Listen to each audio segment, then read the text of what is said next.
أعوذ بالله من الشيطان الرجيم. بسم الله الرحمن الرحيم. الحمد لله رب العالمين، بارئ الخلائق أجمعين، باعث الأنبياء والمرسلين، ثم الصلاة والسلام على خير خلقه العبد المؤيد والرسول المسدد، حبيب إله العالمين أبي القاسم المصطفى محمد. اللهم صل على محمد وآل محمد وعلى أهل بيته الطيبين الطاهرين وصحابته المنتجبين. قال الله تعالى في كتابه الكريم: بسم الله الرحمن الرحيم. يريد الله بكم اليسر ولا يريد بكم العسر. صدق الله العلي العظيم. صلوا على محمد وآل محمد. اللهم صل على محمد وآل محمد.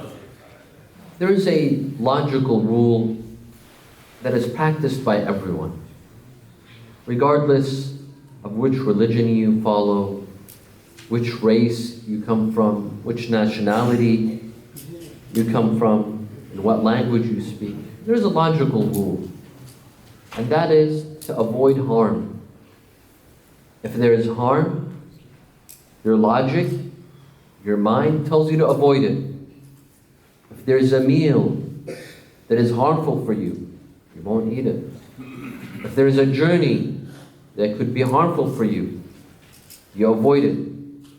A car, a plane, whatever it is, a medicine, a specific drink, whatever is harmful for you, your mind says you have to avoid. In fact, logic says that you don't just avoid the things that you're certain of that are harmful. No, even if you speculate, you're not sure, but there's a reasonable, speculation that what you're about to do could be harmful. Your mind says don't do it. Logic says don't do it. Avoid it. Because at the end of the day, we are biologically engineered to keep ourselves alive. To try to keep ourselves alive. Survival of the fittest, as they say. Darwinians. We try to keep ourselves alive, so we avoid harm. Now, with this introduction, there are some that say there are certain Islamic laws that are harmful, that harm us. We will explain what harm is. But in general, there are some that say some Islamic laws are harmful. They harm us. For example, fasting. Not eating and not drinking for a couple of hours is okay. But for 10, 15 hours, undergoing hunger and thirst, this is harmful. So Islam teaches us to harm ourselves. There are some that say this. Paying khums, 20% of the profit that we make, this is harmful. We have to give up an amount of our wealth. This does us harm. And it does our wealth harm. Going to Hajj, it could have financial harm, because you have to give $5,000, $6,000, $7,000 to go to Hajj. So it has financial harm. And it has physical harm. Some people, they go to Hajj and they don't come back. There's dangers in Hajj. There's dangers of there's having a stampede. There's dangers of getting a sunstroke and harming your health, and so on and so forth. Paying zakat is harmful. Hijab is harmful. Not putting makeup is harmful, and so on and so forth. This is what some people say. They say that logic tells us not to harm ourselves. While in Islam, we see that there are harmful laws and harmful rules. So what should we do about it? Sallu ala Muhammad wa Allahumma salli ala Muhammad wa ali Muhammad. Well, we disagree. We say that in Islam there is no harm. Islam is an easy religion. It's not a difficult religion. It's easygoing. It's not hard to practice and to implement. Allah subhanahu wa ta'ala wants ease for us, and He doesn't want difficulty. يُرِيدُ اللَّهُ بِكُمُ الْيُسْرَ وَلَا يُرِيدُ بِكُمُ الْعُسْرَ. Allah wants ease for you and not difficulty. So we disagree. We believe that Islam is an easy religion. It's easy to practice. It's easy to implement. And as we mentioned in previous lectures, that Rasulullah sallallahu alayhi wa sallam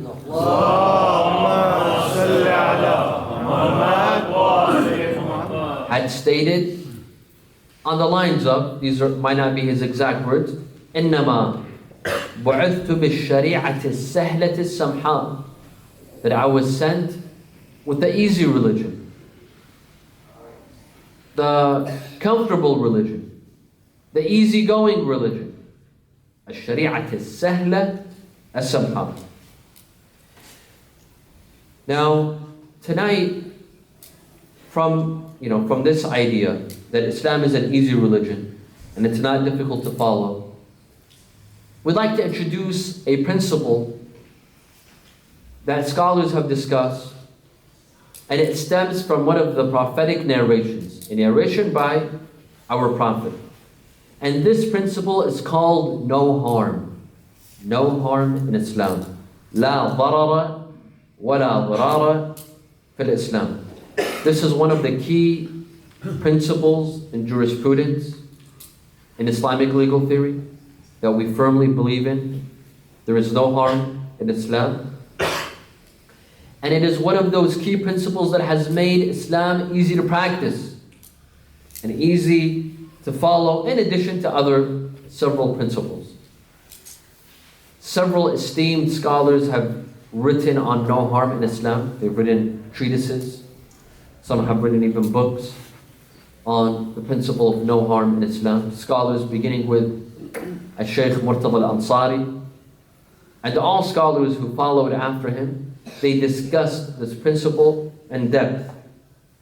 Scholars including Shaykh al-Sharia al-Asbahani, al-Mirza al-Na'ini, Sayyid al-Khoi's teacher, Sayyid al-Khoi himself, Sayyid al-Sistani, and Sayyid Muhammad Baqir al-Sadr, in addition to dozens of other scholars.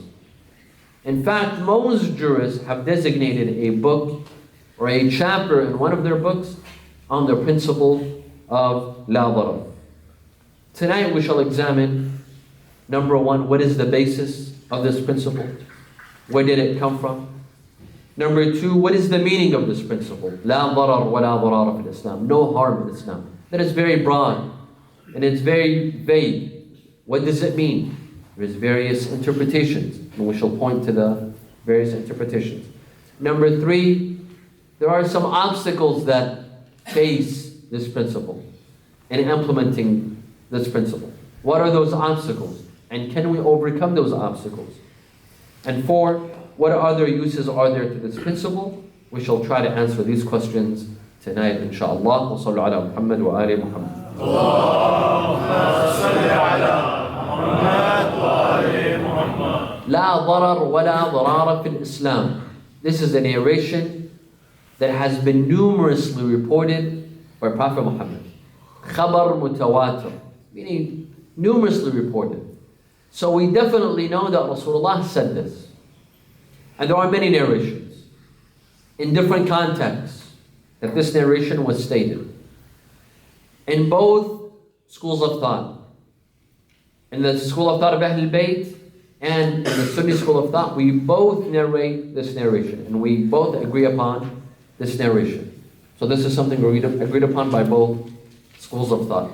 The narrations of numerous, but the most well-known and famous narration in which Rasulullah said this phrase is in the following.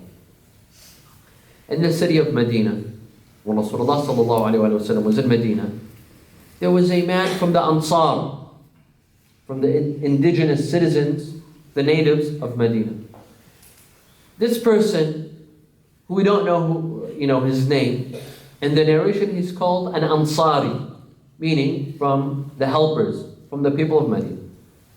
He bought a house from one of the companions of Rasulullah by the name of Samara bin Jundub. Samara bin Jundub. The Ansari bought not just a house, a farm from Samara bin Jundub. Samara sold the farm, and he sold everything except a palm tree. He was in love with this palm tree. He liked it. I don't know why. He sold everything except the palm tree. And he told the Ansari that I will sell you the farm except the palm tree. I would like to come and visit it once in a while. I'll give it water. I'll irrigate it. I'll take dates from the tree. I sell you everything except the palm tree. The Ansari man accepted.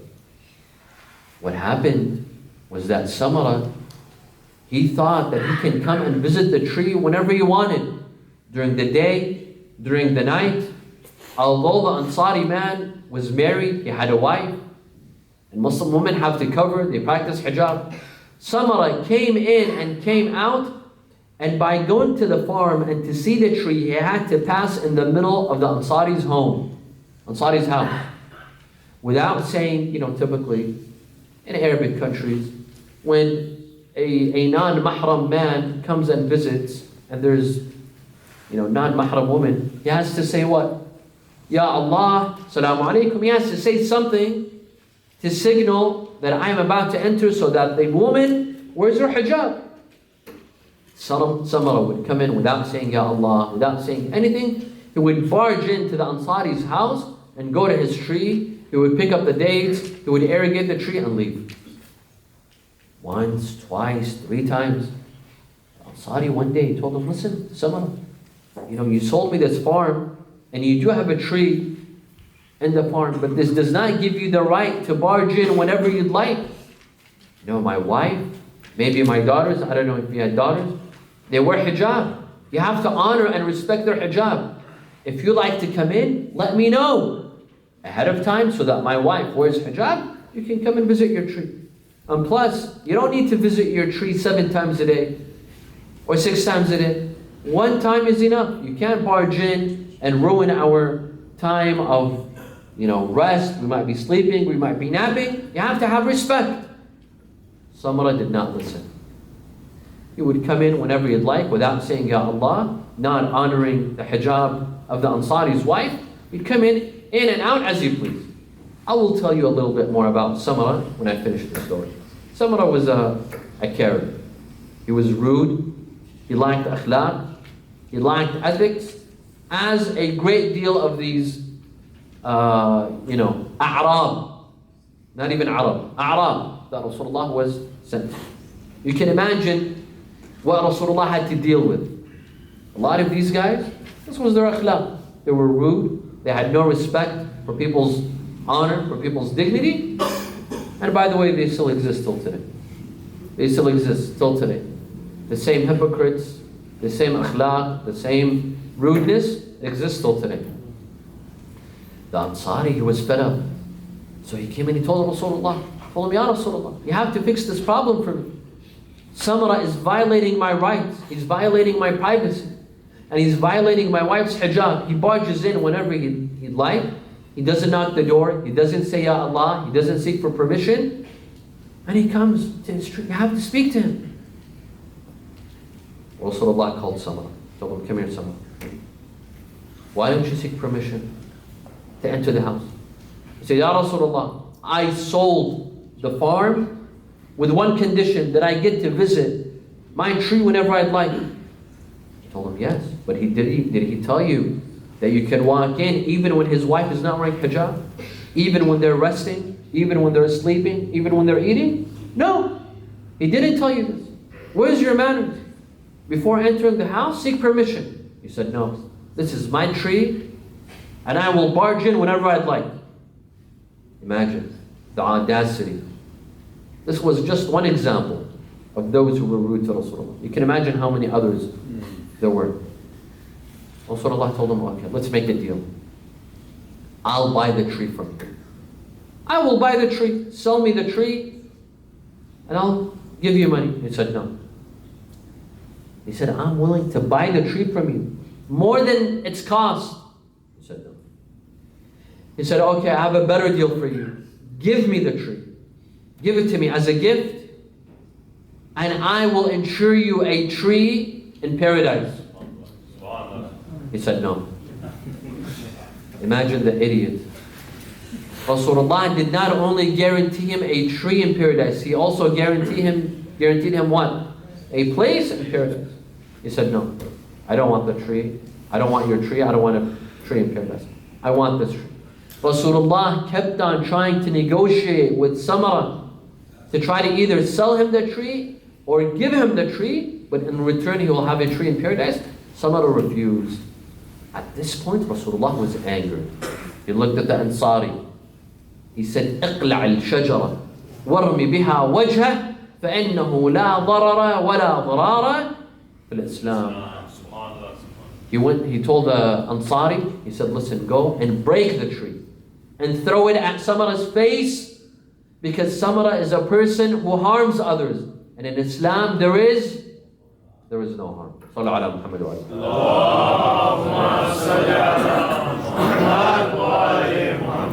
Now Samara, of course, in some places, when you say Samara's name, you have to say radiyallahu an. May God be pleased with him. And you will see streets in his names and schools in his names in some nations. But this person was a nomad, he was illiterate, he lacked akhlaq, he lacked human values. If there was an atheist that Rasulullah would tell him to sell me your trees, he might have sold the tree. But Samara lacked even values that atheists have. This Samara was not a surprise that many years later, after the death of Rasulullah sallallahu alaihi wasallam, when Muawiyah came to power, he called him, told him, come here, Samara, you're a companion of Rasulullah. When people believe you, fortunately people believed him, he said, I want you to go on the minbar and recite a verse that condemns kuffar, that condemns non-believers, that condemns hypocrites. Say that this verse was revealed regarding Ali ibn Abi Talib. That this verse is condemning Ali ibn Abi Talib. He told him, okay, but it's going to cost you. How much are you willing to pay? Muawiyah offered a price. He said, no, that's too cheap. Offered another price. He said, that's too cheap. Offered him 3, 4 times. Finally, Muawiyah was able to offer a price that Samara accepted. Samara took the money, he went on the minbar, and he read the following verse. وَمِنَ النَّاسِ مَنْ يُعْجُبُكَ قَوْلَهُ فِي الْحَيَاةِ الدُّنْيَا. And there are some people that you like their words, but you don't know what's in their hearts. Their words are pleasant. وَيُشْهِدُ اللَّهَ عَلَى مَا فِي قَلْبِهِ. And he says that God is witness to my words, that I'm true. وَهُوَ أَلَدُّ الْخِصَامِ. But he is the worst of enemies. The verse is talking about hypocrites and non-believers.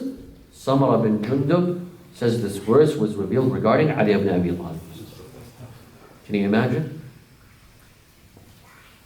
Until today we have people that are willing to offer money, right? As we saw, they're willing to offer $110 billion for hypocrites like this.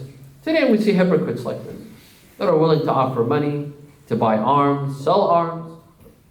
Out of what? It's the same project. It's the same group. The children of Samara bin Jundub, they still exist till today.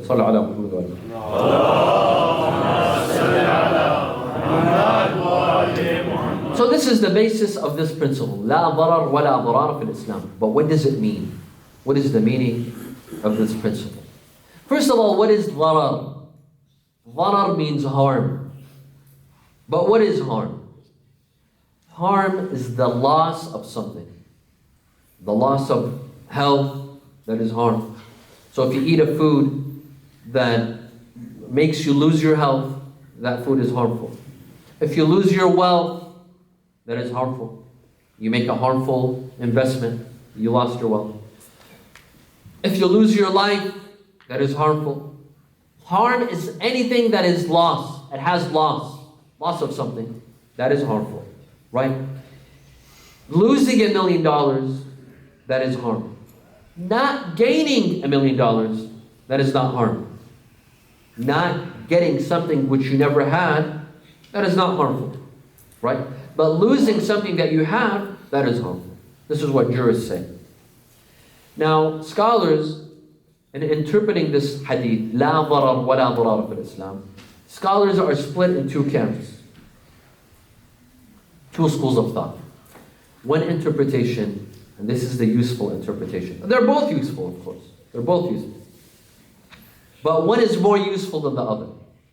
The first school of thought says that la darar, this la, no, it's a negation, not a forbiddance. Rasulullah was not forbidding, he was negating. Nafi, walaysa nahi. What does that mean? It was negating. Basically, they say that Rasulullah was saying that in Islam, there are no harmful laws. In Islam, we do not allow laws to be harmful. There is no harm in Islam. So, if there is a law in Islam that is harmful to you, it no longer applies to you. Let me give you an example. Wudu. We are required to perform wudu before salah. But for some people, if you're ill, if you're sick, if the doctor has told you not to wash yourself, or it is extremely cold. Today there's hot water, alhamdulillah. Previously there was no hot water. In the middle of the winter, in the middle of the night, people had to perform wudu in freezing water. Well, for some people they could take it. For other people they could not take it. That wudu would be harmful to them. Or ghusl. They would have to perform ghusl in that cold water. Here, Islam says there is no harm. In this case, perform tayammum. In this case, don't perform wudu, don't perform ghusl. Perform tayammum. Because la darara wa la darara in Islam. There is no harm in Islam. If any Islamic law entails harm, then you no longer need to practice it. Fasting. If the doctor tells you that fasting is harmful for you, if you've just had a surgery, a heart surgery, or you're diabetic, or you have some sort of illness, may Allah cure all the ill, then you no longer need to fast. Because la darara wa la darara fil Islam, and so on and so forth. And in a little bit, we'll talk about more practical applications of this principle. So this is one interpretation. That in Islam, any law that becomes harmful, it no longer applies. It only applies as long as it is not harmful. So this is one theory. Another interpretation, this interpretation started by Al-Shaykh al-Shari' al-Asfahani, one of the teachers of Sayyid al-Khoy. And it's a rare interpretation. Most scholars don't accept it. He says that no, the narration is not negating, it is forbidding. La darar, no harm. Rasulullah is forbidding harm. He's not negating harm. Meaning, the Prophet is basically saying, do not harm. Do not harm yourself. Do not harm others. Do not harm your community. Do not harm your environment. He's only forbidding, he's not negating. Well, this is good because it's forbidding Muslims from harming others, but it is not negating harmful laws. The laws that could be harmful, it is not negating them. So you see the difference between the first interpretation and the second interpretation. There's a third opinion. There's a third view. I believe by Sayyid Sistani. In his book on La Darar, I believe this is the view that he holds. He says the hadith has two segments. La darar wa la dirara in Islam. No harm and no harming of one another in Islam. He says the first segment, it negates harm from Islamic laws. The second segment forbids harming. Right? La darar wa la dirara in Islam. So this third opinion, it combines between the two opinions. Sallu ala Muhammad wa ala.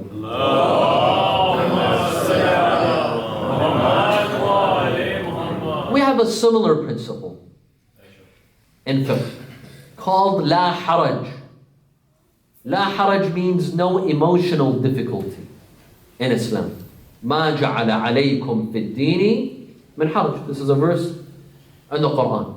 This principle is even more important than La Darar. Why? Because it says no emotional difficulty. If you have to undergo emotional difficulty because of an Islamic law, Islam says no. Islam says no. Let me give you an example. And today there are some scholars that are implementing this principle in this case. There are some couples that do not have children. They can't have children naturally. The only way for them to have children is by undergoing a procedure called ICSI. Maybe some of you have heard of this. It's a procedure called ICSI where there is artificial insemination. Right? The problem with this procedure is that it entails a lady, a Muslim female, has to expose herself in front of a doctor. Now that doctor can be a female and could be a male. In both cases, in Islam, we're not allowed to expose ourselves to doctors, a specific kind of exposure. It's not allowed, whether it's to a male or a female. To if the genders are opposite, then it's even worse. But for some, not having children, it causes what? Emotional difficulty. You see others, your friends, your siblings, your cousins, they all have children. And you're growing older, you're not growing any younger, and you're not having children. Here some scholars say, مَا جَعَلَ عَلَيْكُمْ فِي الدِّينِ مِنْ حَرَجٍ لَا حَرَجٍ. Islam doesn't want you to undergo emotional difficulty. Here you are allowed to have this procedure just so that you don't undergo emotional difficulty. Of course, some scholars accept this, some scholars don't. So you have to refer to your marja. But this is just an example of the application of this principle. Sallu ala Muhammad wa alihi.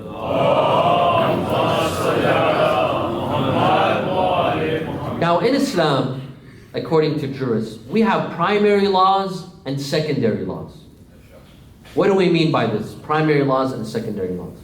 Primary laws is that you have to fast, you have to pray, you have to perform wudu, ghusl, you have to, go to Hajj, give khums, give zakat. These are primary laws, ahkam awwaliyah. Secondary laws is when these primary laws expose you to harm or emotional difficulty.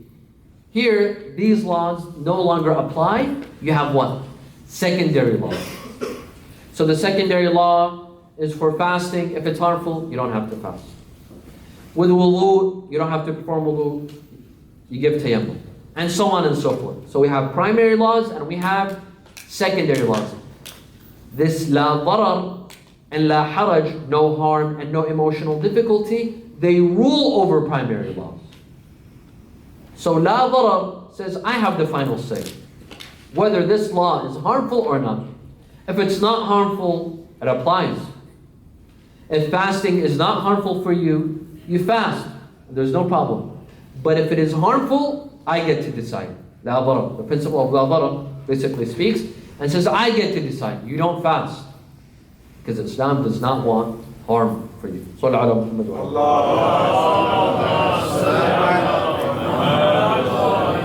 Now, what are practical applications of the principle of no harm in Islam? There are several practical applications. Now, do not take my word as a fatwa. This is an academic discussion. I'm not giving you a fatwa. You have to check. It varies from person to person. You have to check, with your local scholars. Check the rasail. But this is an academic discussion.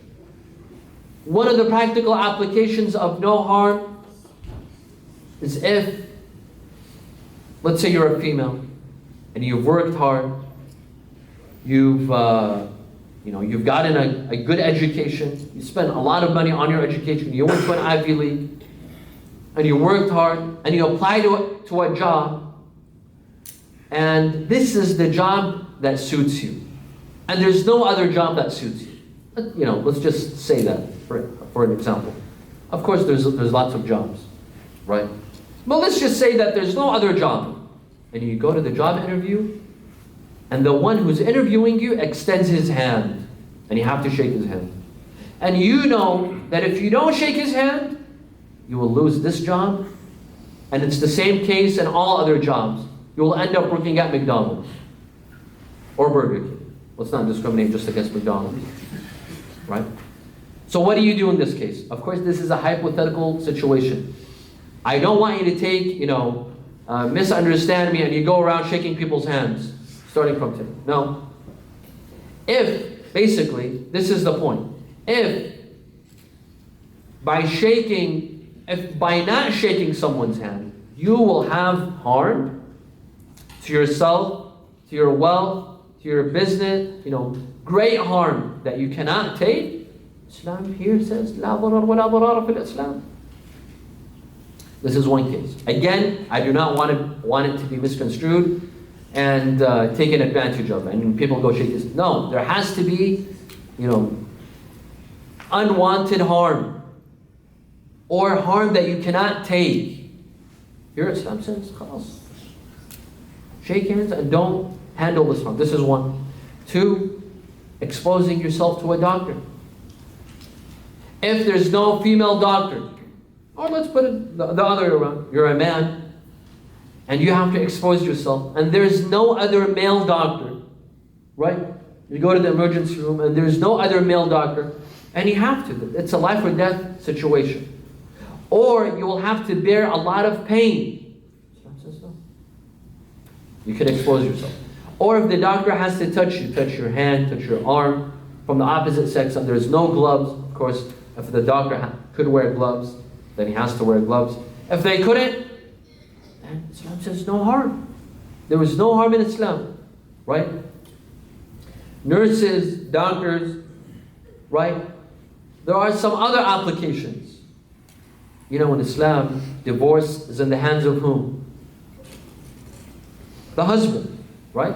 Divorce is in the hand of the husband. However, if the husband is being negligent, if the husband is refusing to divorce his wife, he's asking for divorce, he's hurting her, he's harming her, he's not spending on her, he's not providing for her, he might be even abusive, and he's refusing to divorce.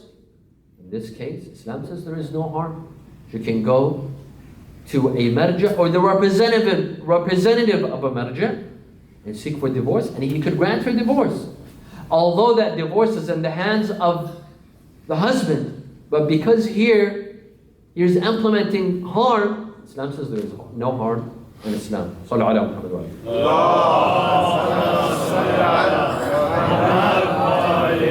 Now there are some obstacles. Again, please don't take this principle and you start applying it whenever you'd like. You have to refer to scholars and to see where is it applicable, where is it not applicable, right?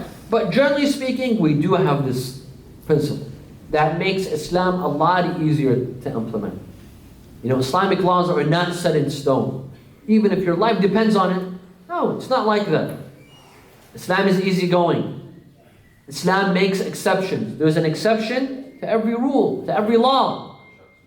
Right? Now there is one obstacle. One obstacle says that, okay, there's no harm in Islam. But a lot of laws are harmful. A lot of laws are khums. It's harmful. I have to give money. Fasting is harmful. Salah, praying 5 times a day, it's harmful. Waking up for Salatul Subh at 3 in the morning or 4 in the morning, it's harmful, and so on and so forth. They say that most laws are harmful. So what are you talking about? There's no harm in Islam. Because most of the laws are harmful. So how do we apply this law? Where do we apply it? If we were to apply it everywhere, that means Islamic laws will have to eradicate all of them, because most of them are harmful. Now scholars, they were debating this obstacle. How do we fix this problem? From one point, Rasulullah stated, لا ضرر ولا ضرار في الإسلام. There is no harm in Islam.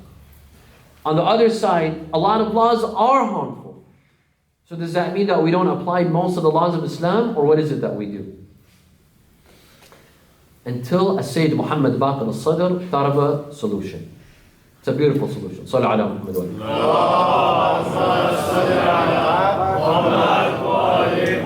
Sayyid Muhammad Baqir al-Sadr, he said, wait, hold on a second.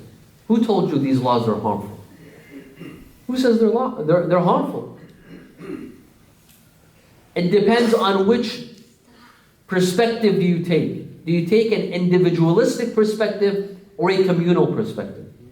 From the perspective of an individual, yes, paying khums is harmful. Because I've made, for example, $10,000 profit this year, and I have to give how much? $2,000 in khums. I'm being harmed. But if you look at it from a communal perspective, from the perspective of society, is paying khums harmful or is it advantageous? It's an advantage. Giving zakat is harmful to me as an individual. But for society, it's what? It has an interest. It has a benefit. Fasting. I might be harmed from fasting. But when I feel the pain and the pain of hunger and I decide to help the poor, is society benefiting from my fasting or is it being harmed from my fasting? And so on and so forth. You see? Say Muhammad Baqir al-Sadr, he says, you're saying that these laws are harmful because you're taking a personal look. You're being selfish. You're not looking at the society. You're not looking at the community. If you look at the community, it has an advantage. It's just like laws of society. Laws of, civil laws. You can't speed. Can't speed. Well, maybe you're someone that likes to speed, right? You have a nice car, brand new, and you like to speed. But you can't because society or the civil law is telling you not to. So you're being harmed. But who's benefiting? We're all benefiting from that, race car driver that wants to speed. Or you can't steal. Okay, I can't steal. That means I can't benefit. But everyone else is benefiting because they're preventing us from stealing. So on and so forth. So it depends. Are you looking at things from an individualistic perspective or as a community, as a whole? As a whole, Islamic laws help us. Even hijab. Hijab might restrict the freedoms of a certain individual. But when you look at community, hijab is important. Hijab safeguards society. Even here in the United States of America, even in Europe, when they have liberal views, can people walk out naked? They can't, because there'll be chaos. So they also accept hijab. And we also accept hijab. But it's a matter of how much do you cover. They say you cover this much, we say we cover this much. At the end of the day, we both believe in hijab. You have to restrict some freedoms. Not for the good of the individual, but for the good of society and community. And this is what Sayyid Muhammad Baqir al-Sadr said. So there is no harm in Islam. Sallu ala Muhammad wa alihi.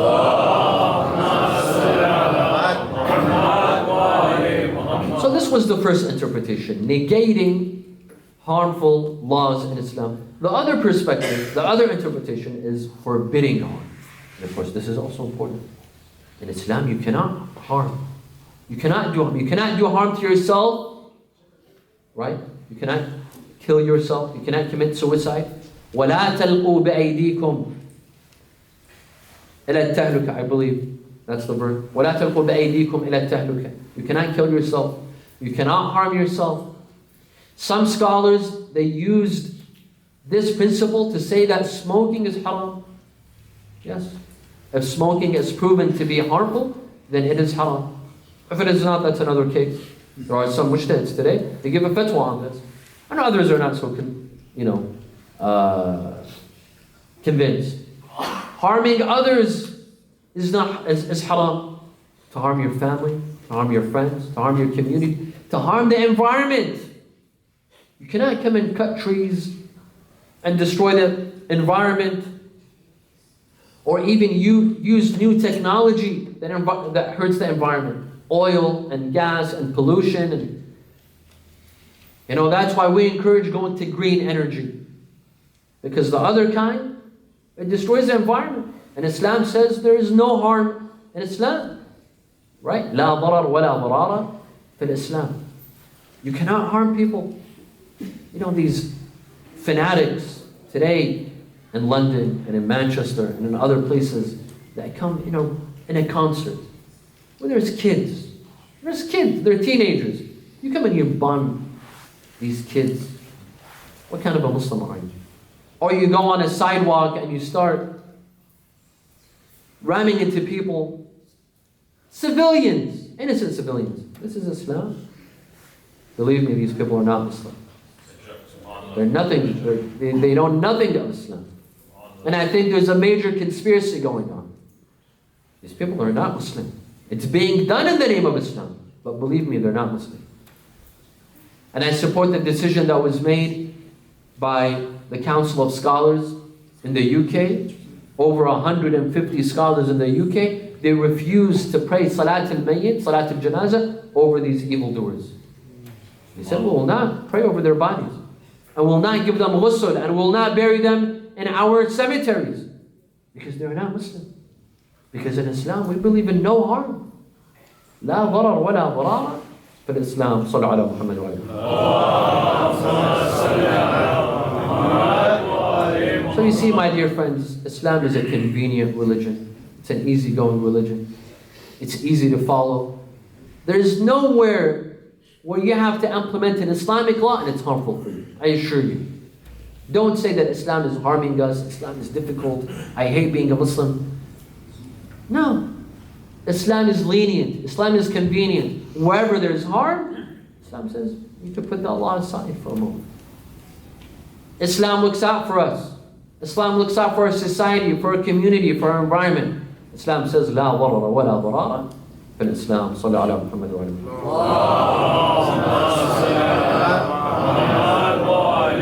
اللهم صل على محمد وآل محمد. اللهم ادخل على أهل القبور السرور.